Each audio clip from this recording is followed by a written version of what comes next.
Hi there, this is Stacy Phillips, and this is my video log for Friday, July 26, 2013. And yesterday we talked a little bit about what a BMI chart was, what body mass index represented, and just what is a BMI. And the National Institutes of Health has a chart out. It's if you Google BMI and then NIH, not all one word, but a space between the two, you'll see a calculator, and you can put in your height and your weight and see what your BMI is.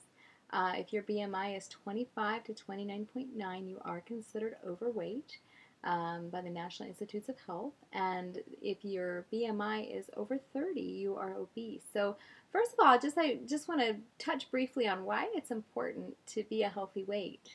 The National Institute of Health, I'm going to read this here, it says, reaching and maintaining a healthy weight is important for overall health and can help you prevent and control many diseases and conditions. If you are overweight or obese, you are at higher risk of developing serious health problems, including heart disease, high blood pressure, type 2 diabetes, gallstones, breathing problems, and certain cancers. That is why maintaining a healthy weight is so important. It helps you lower your risk for developing these problems, helps you feel good about yourself, and gives you more energy to enjoy life. So remember that the National Institute of Health here is saying that reaching and maintaining a healthy weight is important to reduce your risk of these diseases, not reaching and maintaining overweight status or just not being obese anymore. It really is saying that if you become a healthy weight, you will greatly reduce your risk of having these diseases, and if you have these diseases, they can very much be improved if you are a healthy weight.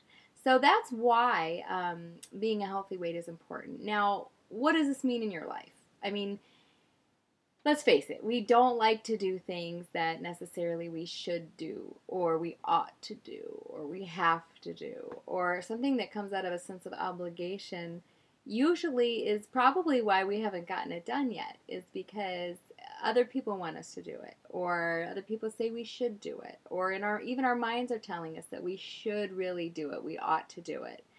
And I just want to say that for me in my journey, that the shift started happening when I realized for myself that I did not feel like I was living up to my true potential, what I was really capable of. I did not feel I was living the life that I was capable of living.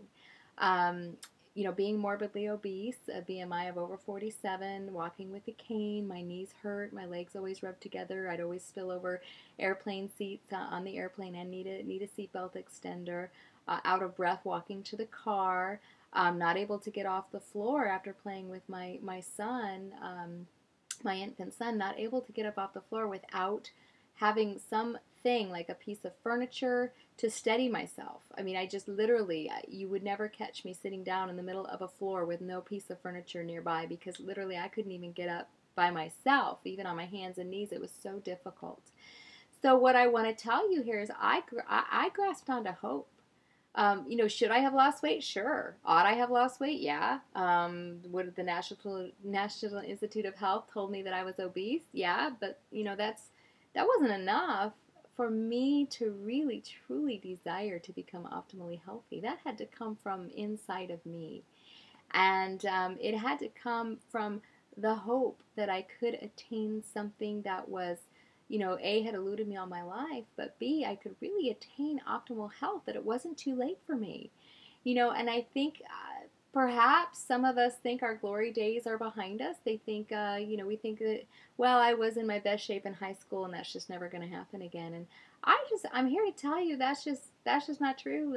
That's a concept you have that if you're believing that, then, I just want to tell you there's so much more available to you if you'll just decide that it's what you want, but it has to be what you want and not what you have to do.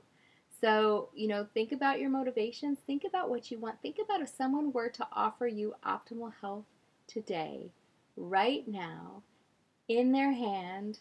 Here's optimal health. Would you take it? Would you choose optimal health if it were offered to you today? So think about those things. If you would choose optimal health, if you'd like to talk further about it, if you want to have a conversation about what that really means, to you, maybe you've never been healthy and you just don't even know what it looks like, so you don't even know where to start, but you want to start. You have a hope in you that there's something more. There's more life to live, and in a different way maybe than you've been living it so far as regards your health. Feel free to email me if you do not already have a health coach. If you do have a health coach already, please reconnect with them or connect with them if someone's introduced you to the plan. But if not, please email me, and my email is mycoachstacy@gmail.com. That's mycoachstacy@gmail.com. And I'd be very happy to talk with you about it. I check that email account about once a day now. I was not checking it for a couple days, a couple weeks, and I'm a very new account for me, so please bear with me if you didn't get me. My alternate email is stacymichelephillips@gmail.com. So that's STACY, Michelle with 2 L's, Phillips with 2 L's, no dots, no spaces, no underscores, all one word, @gmail.com. All right, great. Have a great rest of your day, and hopefully we'll talk with you tomorrow. Bye-bye.